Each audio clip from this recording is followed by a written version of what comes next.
jusqu'au 15e kilomètre, il était sur les bases du record d'Europe avec 40 secondes d'avance sur ce Norvégien-là, le deuxième, qui est quand même un sacré client. Ouais, ouais, il y avait de la concurrence quand même. Il n'y avait pas les tout gros cadors européens, mais il y avait quand même des gars de qui il fallait se méfier.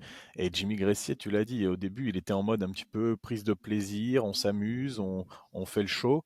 Et après, à la fin, à un moment donné, il s'est mis dans sa course. Il a couru contre le record d'Europe. Il a vu que ça allait pas le faire. Et à la fin de la course, il est repassé un petit peu dans un mode un peu plus contrôle pour assurer la gagne. Il l'a dit en interview après. Il a eu peur un peu d'aller au-delà de ses limites, d'aller chercher le record d'Europe à tout prix et de perdre potentiellement la première place. Alors qu'en fait, c'était impossible qu'il la perde. Il avait trop d'avance. Mais quand on est en tête d'une course comme ça, on n'est pas forcément très lucide.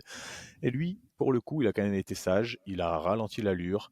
Il a profité un petit peu de la fin de course qui était magnifique dans les rues de Louvain. Il y avait un monde fou. Il y avait une ambiance magnifique. Le soleil rajoutait de la beauté à la fête. Il y avait vraiment beaucoup de monde au bord de la route. Ça faisait un petit peu arriver du Tour de France.